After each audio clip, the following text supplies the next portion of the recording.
Vamos lá então, jogos de volta das oitavas de final da Copa do Brasil. O Vasco passou pelo Atlético Goianiense, jogo de volta em São Januário. O primeiro jogo havia sido empate em 1-1 lá no estádio Antônio Alcioli, em Goiânia. O Atlético Goianiense perdeu grande oportunidade de fazer um bom resultado lá e praticamente matar o confronto, né? Ele poderia ter goleado o Vasco jogando em casa, mas perdeu várias chances de gol. O Vasco conseguiu empatar lá no finalzinho com o Verratti, com a assistência do Lucas Piton, que está sendo o cara do Vasco na Copa do Brasil, junto com o argentino, que é o artilheiro, né? O Pablo Verratti, é o artilheiro da Copa do Brasil, com 5 gols. E o Piton marca o seu terceiro gol nessa Copa do Brasil e também é um dos líderes de assistência da competição. Sexto gol do Piton no ano. Tem mais gol que alguns atacantes aí, hein? E o gol dele foi bem chorado, né? A bola ainda, o Guilherme Romão, lateral do Atlético Goianiense, falha ao tentar salvar a bola em cima da linha. Dava para ter salvado, ele se embolou e não conseguiu evitar o gol do Vasco. No segundo tempo, o Atlético tentou. O Léo Jardim fez uma grande defesa com o joelho. Foi a melhor chance do Atlético Goianiense, que finalizou 11 vezes, sendo 2 na direção do gol. E essa defesa espetacular do Léo Jardim. O Vasco teve 7 finalizações, o gol do Lucas Piton. Mas até o gol do Lucas Piton não foi uma finalização assim sensacional, né? Como eu disse, ainda teve o Romão falhando em evitar o gol. Mas o que interessa para o Vasco é a classificação. Eu acho que tem que se pensar assim, em trazer um treinador. O sistema defensivo precisa ser melhorado, apesar de não ter tomado gol nesse jogo. A volta do Maicon foi importante. Ele não jogou o jogo da ida e o Rojas fez aquele desastre, né? No lance do gol, e todas as chances que o Atlético Goianiense teve, a maioria foi culpa do Rojas. E claro, também não dá para isentar o Léo Pelé, que ao lado do Maicon até fez uma partida boa nessa partida de volta, né, na terça-feira em São Januário. Então o Vasco consegue a classificação. Rafael Paiva foi o técnico em todas as vezes que o Vasco avançou na Copa do Brasil, mas eu acho que o Vasco poderia sim pensar em trazer um nome mais experiente, visto o futebol apresentado pelo time nas últimas partidas e as entrevistas do Rafael Paiva, que não parece achar que o time está jogando mal ou que piorou, né? Bom, teve a lesão do Coutinho, vai ficar um tempo fora, esperamos que ele possa estar de volta, né, nas quartas de final. Na quarta-feira, o Atlético Mineiro eliminou o CRB 3-0. O primeiro jogo havia sido 2-2 lá em Alagoas. Na Arena MRV, o Galo, no dia que apresentou o Davidson como seu novo reforço, venceu por 3-0. Nenhum atacante marcou. Os gols foram marcados por Guilherme Arana e Rafael Saravia. Renzo Saravia, que marcou 2 gols, teoricamente, né, mas o outro acabou sendo considerado gol contra do Falcão, jogador do CRB.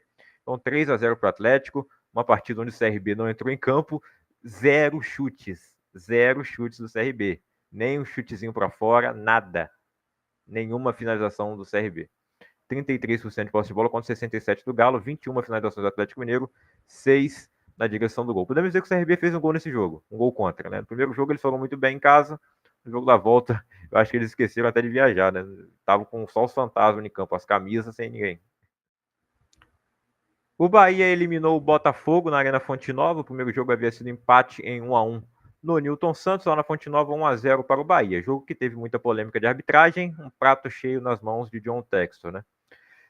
O Botafogo teve a expulsão do Gregory no primeiro tempo. No final do primeiro tempo, ele foi expulso num lance muito controverso. Eu acho que ninguém tem a capacidade de defender essa expulsão, né? Não chega nem a ter o contato com o jogador do Bahia e é um cartão vermelho direto. É inadmissível, não tem explicação.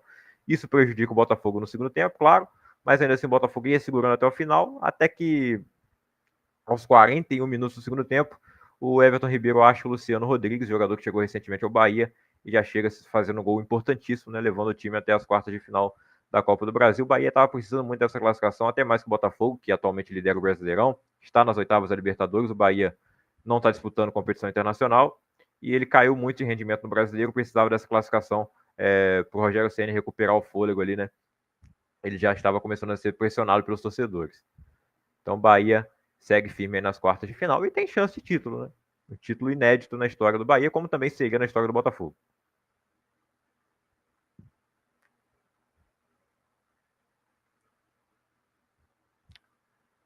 O Red Bull Bragantino recebeu o Atlético Paranaense no Nabi Abichedi e perdeu por 3-2. O primeiro jogo já havia sido 2-0 para o Atlético lá na Liga Arena. O Atlético abriu 3-0 nesse jogo de volta e sofreu 2 gols ali no final do Thiago Borbas, mas não foi o suficiente para o Bragantino conseguir nem sequer levar o jogo para as penalidades, né? O agregado foi 5 para o Atlético Paranaense, 2 para o Red Bull Bragantino. Então a equipe de Pedro Caixinha se despede aí da Copa do Brasil, ainda tem a Copa Sul-Americana e também o Campeonato Brasileiro, onde eles estão ali na parte de cima da tabela, no momento até à frente, né, do próprio Atlético Paranaense, outro time que também, além da Copa do Brasil, disputa a Sul-Americana.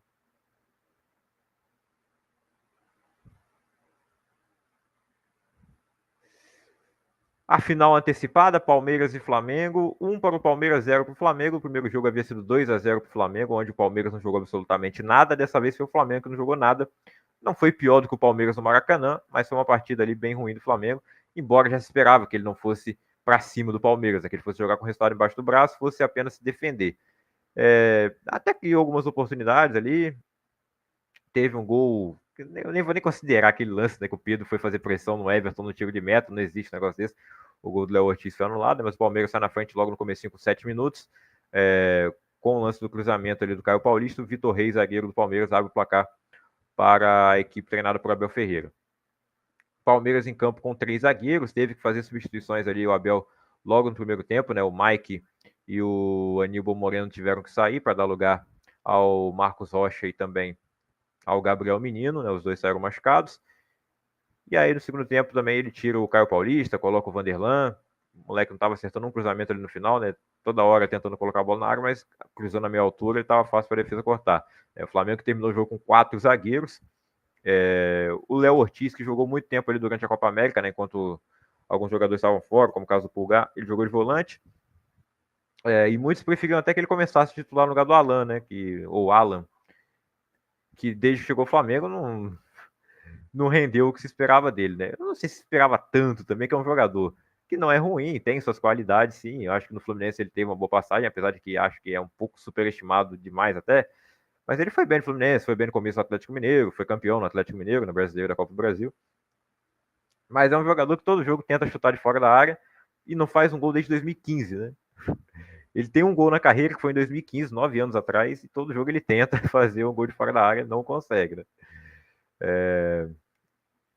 E aí os torcedores, o Alan acaba saindo até, né, com cartão amarelo, acho que ele sentiu também, né, acabou sendo substituído pelo Léo Ortiz, depois entra o Davi Luiz, o Flamengo termina com 4 zagueiros, defendendo ao máximo que dava ali,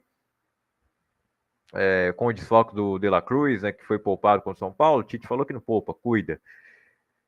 Enfim, o Flamengo consegue a classificação no agregado 2-1 para o Flamengo sobre o Palmeiras. Tem a expulsão do Abel Ferreira, que é simplesmente inacreditável, né, que foi expulso por colocar as mãos nas suas partes genitais. E o VAR chamou o Anderson Daronco para ver esse lance. E expulsar, parou o jogo para ver esse lance. Isso eu acho inacreditável. Quer punir ele depois do jogo? Beleza. Fez um gesto obsceno aqui.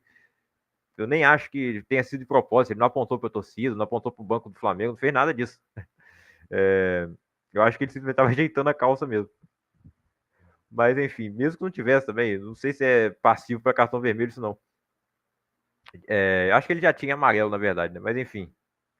Ele tomou amarelo logo no começo do jogo, para variar, né? Que é normal ele tomar cartão. É bem comum. Mas aí o Palmeiras tem um gol anulado, tem o pênalti que não foi dado a favor do Flamengo, né? A mão do Murilo.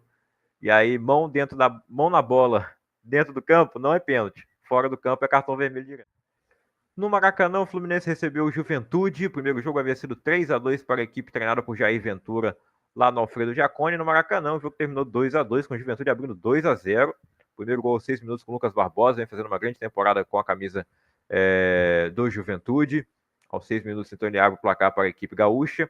No segundo tempo, o Marcelo José faz o segundo gol do Juventude, ali já na reta final da partida, só que na sequência o Fluminense consegue empatar, né, com o Cauã Elias fazendo o primeiro gol, golaço dele de letra, jogada do John Arias para variar, né, ele que fez a jogada do segundo gol do Fluminense lá no Alfredo Jaconi, onde o Fluminense foi com o time reserva, né, aí entrou o Arias no segundo tempo, dessa vez foi titular com o Thiago Silva e companhia, né, o Thiago Silva que até então não havia sofrido nenhum gol, desde que ele tinha chegado, né, e jogou como titular. O Fluminense não havia sofrido gol ainda, dessa vez levou logo 2, e o Keno marca um belíssimo gol ainda para empatar o jogo, mas não foi suficiente para levar o jogo para as penalidades. Faltou mais um golzinho para levar a partida, né, a disputa para os pênaltis. Mas o Fluminense jogou bem, ele teve mais posse de bola, teve mais finalizações, só que só conseguiu marcar os gols no final e não deu tempo de fazer mais um, né? Assim, a defesa melhorou muito com a chegada do Thiago Silva, como eu disse. Primeiro jogo que eles acabam sofrendo gols, o Juventude foi bem eficiente na sua proposta, conseguiu em 2 contra-ataques fazer ali os seus gols, né, que resultaram na sua classificação para as quartas de final. O único jogo que teve decisão por pênaltis foi Grêmio e Corinthians, dois times que estão numa campanha muito ruim no Campeonato Brasileiro. O Corinthians no momento está na zona de rebaixamento, o Grêmio saiu na última rodada e o Grêmio foi eliminado nos pênaltis, 3-1 para o Corinthians na decisão por penales. 0-0 em Itaquera, 0-0 lá no Couto Pereira. Pênaltis ridículos batidos pelo Edenilson e pelo Cristaldo, eu acho, né? E o goleiro Hugo defendendo uma das cobranças, fazendo boas defesas também no tempo normal. Tá suprindo bem a saída do Cássio e do Carlos Miguel, né? O Corinthians já está vendo aí com o Flamengo para fazer a contratação definitiva do Hugo para a próxima temporada. Ele está emprestado pelo Flamengo nesse momento. Então o Corinthians consegue a classificação para as quartas de final. O Grêmio, que era o maior campeão até então, vivo nessa Copa do Brasil, né? O Cruzeiro foi eliminado na segunda fase, na primeira fase, aliás. O Cruzeiro tem 6 títulos, o Grêmio tem 5. O Corinthians vai em busca do seu quarto.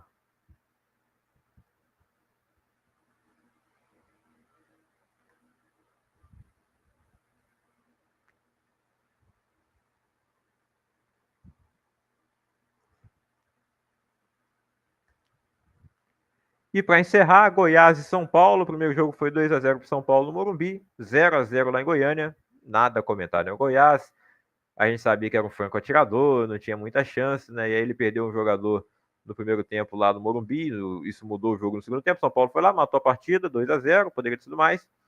E lá em Goiânia não aconteceu muita coisa, teve a expulsão do Thiago Galhardo e do Alan Franco no final, né? No mesmo lance. O Goiás finalizou mais, o São Paulo um pouco menos, mas aí foi com o time um pouco misto também, né? Mais ou menos, né? O Lucas estava titular, mas saiu no segundo tempo. Saiu todo mundo no segundo tempo.